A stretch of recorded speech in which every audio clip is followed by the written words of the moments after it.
Shalom para sahabat, jumpa kembali bersama saya Atta Sori Munggu dari The Rapture Ministry dalam sesi inspirasi. Pada sesi inspirasi kali ini, saya hendak melanjutkan kembali tentang Roh Kudus. Bila pada sesi sebelumnya saya sudah sampaikan tentang Roh Kudus sebagai Sang Penolong, maka pada sesi inspirasi kali ini saya hendak melanjutkan tentang Roh Kudus Sang Penghibur. Di Yohanes 14, 15, dan 16, Tuhan Yesus berkata bahwa Ia akan mengirimkan kepada kita seorang penghibur.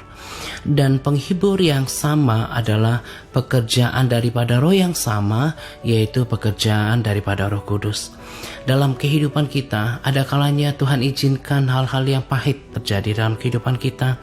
Mungkin kita mengalami kesedihan ketika kita mengalami keterpisahan dengan orang-orang yang kita kasihi, ketika kita ditinggalkan oleh orang-orang yang kita sayangi.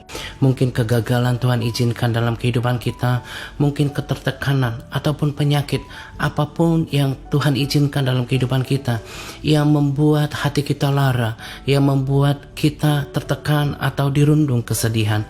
Tetapi ketahuilah bahwa Roh Kudus memiliki pekerjaan penghiburan di dalam kehidupan kita. Tuhan menyediakan kita Roh Kudus yang akan mengerjakan penghiburan dalam kehidupan kita. Itulah kenapa ketika kita datang kepada Tuhan, ketika kita datang berlutut di hadapannya, kita berdoa kepada Tuhan, Tuhan kembali membangkitkan semangat kita, bahkan memulihkan kekuatan kita kembali. Dan semua itu dikerjakan oleh Roh Kudus. Roh Kudus yang mengerjakan penghiburan di dalam batin kita.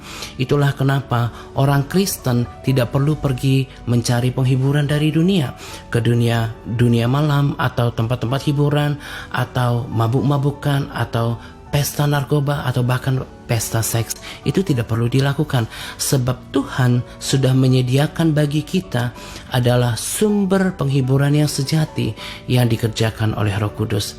Saya rindu melalui sesi inspirasi ini setiap sahabat yang mendengarkan kemudian mengerti, oh ternyata bahwa Tuhan menyediakan saya seorang pribadi yang memberikan kekuatan, yang memberikan penghiburan dikala aku berduka. Ketika aku dalam kesedihan, ada Roh Kudus yang akan kemudian membangkitkan semangat, memulihkan kekuatanku untuk tetap saya bersuka cita, terhibur dalam menjalani kehidupan. Dan Roh Kudus adalah janji Bapa kepada setiap kita yang meminta kepadanya. Saya akan ulangi kembali di Lukas 11 ayat 13 dikatakan bahwa bila kamu yang jahat memberikan pemberian yang baik kepada anak-anakmu, maka Bapamu yang di surga akan memberikan Roh Kudus kepada setiap orang yang memintanya. Karena itu para sahabat, apapun yang boleh terjadi dalam kehidupan kita, apakah kita dirundung kesedihan atau hal-hal yang lain yang membuat kita terpuruk, datanglah kepada Tuhan di dalam doa, maka Roh Kudus akan mengerjakan penghiburan yang akan membangkitkan semangat dan memulihkan kekuatan kita. Demikianlah sesi inspirasi kita pada kesempatan ini para sahabat. Nantikan saya kembali pada sesi inspirasi selanjutnya. Tuhan Yesus memberkati kita berlimpah-limpah. Salam The Rapture.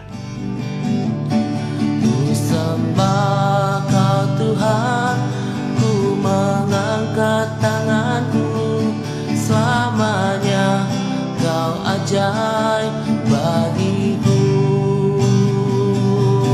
Ku sembah Kau Tuhan, ku mengangkat wajahku, selamanya